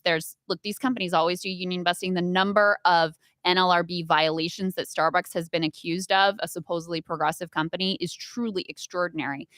But the thing that's really interesting is some of these tactics, not only do they not seem to be working, they kind of seem to be backfiring. Yeah. I mean, again, since Schultz is back and they've done all this stuff, not just victories, unanimous victories, and more Starbucks continuing to file for union elections. So, Marshall, I'm actually curious for your perspective, because I haven't heard from you on this issue. Do you think that this is a flash in the pan? Or do you think that this truly presages a new era of labor politics? Yeah, it's interesting. You haven't heard from me on this because I know nothing about the subject, but as a consumer of Amazon and reluctantly Starbucks, which isn't that great anymore, I will give my opinion. So I think these two situations are different. Yeah. So I see a world where, as a category, Amazon is almost certainly able to make a lot of anti-union victories. I think that they can. I don't even, once again, like, I don't know what the word union, I'm not in a bad way. I don't know what union busting means in the year 2022, but like, I think there's a world where Amazon could, in good faith, convince people not to do it. In Starbucks, I don't have any understanding of given how social media driven it is, given, frankly, the clientele, because what I would actually probably bet is that people who go into Starbucks probably like it, Starbucks would be unionized. Yeah. So like, but in Amazon's case, and this is what's toxic about Amazon, people just want their 2-day thing, even if it means people are like pissing in water bottles. But well, it's more invisible. Yeah, the labor it's at invisible. Amazon is more invisible. So I don't know what Starbucks does, because this is like, I say social contagion, not disparagingly. Yeah. But like, once you see a picture of a Starbucks unionizing, I do not see what possible argument Starbucks could make to other Starbuckses around the country that would dissuade just seeing that image. It's just, we're going to fire you, but that's not going to work, right? Here's the other thing, Kyle, that I've been thinking a lot about is like a lot of the Starbucks workers in particular, but also a good number, the Amazon workers are also young, and many of them were also Bernie people. Like, part of why you have this movement right now is because of the consciousness that the Bernie campaign helped to build. They interviewed some of the first Starbucks union organizers, and they were like, I learned how to organize on Bernie Sanders' campaign. So not only do you have a labor landscape that has been dramatically transformed by COVID, and where it became really clear to people that my boss will literally let me die and not give a shit if they think that they can make more profit. So you have that. You have the fact that there are a lot of jobs available, but they're shitty low-wage jobs. So people are saying, I'm not going to leave. I'm going to stay here and actually make this a good job, because that's the thing that matters to me. But then you also have a generation that is historically favorably inclined towards unions, and who have received a kind of labor education that we have never given people through the education system by their proximity and awareness of the Bernie Sanders campaign. Yeah, I mean, that's probably part of it. I think the biggest part of it is just necessity, because, we're living in an era where, I mean, the government really doesn't do much of anything to help people anymore. Like, whatever remnants of the New Deal and the war on poverty are there, just like slowly eroded over time. We've been in this monstrous neoliberal era for so long now. And I think people looked around, they realized there's no cavalry that's coming to save us. Like, we got to save ourselves. And so one of the ways you do that is you look to your coworkers, you hold hands in solidarity and say, let's try to form a union. Let's try to get better wages and better benefits and do this in a more direct way. If nobody's coming to save us, we need to save ourselves. So I think it's probably necessity is driving a lot of it. And, that's why I hope that you get victories across the board. I know you told me before this that, what was it, the last 4 Starbucks union elections? Unanimous. It was unanimous? And what is it, 20 states now? 29 states. 29 states. Right. The Amazon labor union has now received inquiries from more than 200 buildings. Wow. And just to keep in mind the scale, both of these movements are extremely exciting and transformational. I think because they are really recognizable brands that the upper middle class uses like literally every day. That's part of why these things are so incredibly powerful. But you've had 200 plus buildings across the country reach out to Amazon Labor Union about organizing. Now, they're not going to win all of those, but a single building in Staten Island, that's 8,000 workers. Right. So the entirety of the Starbucks movement thus far, I think it's 19 stores maybe that they've organized thus far, doesn't come close in numbers, although it has a lot of cultural cachet to what you could ultimately do at Amazon. On the other hand, Saagar, like, the laws are still extraordinarily rigged against them. It's still a very difficult climate. The things that bosses can do to try to threaten and persuade you and lie to you basically about the union still makes it very, very hard. So I think while this thing is very nascent and very exciting, it's far from a foregone conclusion that ultimately you're going to have this wave continue. Yeah, that it's not a foregone conclusion. I would just look at what I find most fascinating is that no matter what, there is still some change being sparked here. Yeah. So Amazon obviously trying to raise their wage. They're trying to be like, and this is what Marshall said, and I think it's what most likely they'll do. They'll be like, okay, fine, we'll go to $21 an hour. We'll go to this as long as you don't unionize, as long as you do what we say. I'm not saying it's a good situation. Money to throw at but they have literally hundreds of billions in order to throw at the problem. Starbucks is also, as we pointed to, they took the extraordinary step of saying we're not going to do stock buybacks anymore. We are now going to invest our profit in our people. That's a direct response to the unionization. Well, and they went further now. Give benefits, but only to the non-union workers, which I don't know how that's legal. Possibly illegal. By the way. I don't know how that's legal. That's up to the NLRB. But I mean, and that is where law also matters a lot. So at the very least, we're in a huge sea change for the labor movement and for worker politics in general, with resignation, with so much of bargaining power, which is dramatically blue collar. And I think that's on balance an important thing. That's why I do think we're entering a new era.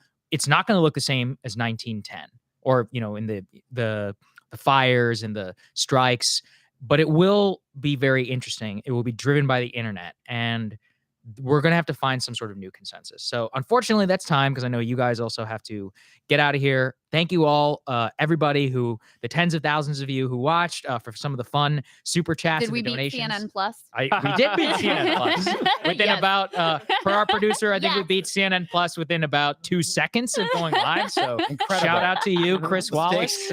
I hope you enjoy interviewing James Cameron.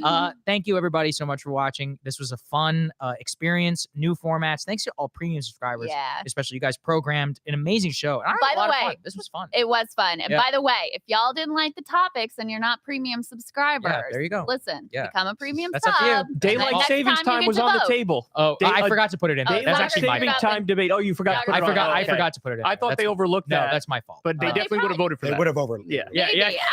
Let's be real here. They went for all the deepest topics. They did go for all the deepest. They went for the deepest stuff, and that's why we love them so much. Shout out to Alex with W2F Media for helping us put this live stream on. If you guys are ever in New York and you need similar services, spot. It's a great spot. I really love the studio. They shoot Brilliant Idiots here, by the way. Which is Brilliant Idiots. Great show. Andrew Schultz. Works with Andrew Schultz. So shout out to Andrew Schultz as well. And it's been really fun coming to you live from New York. We will see you guys later. Love Back y'all. on the show on Monday. See you next week. All right. Boom. That was fun. Just wait. Went by too fast.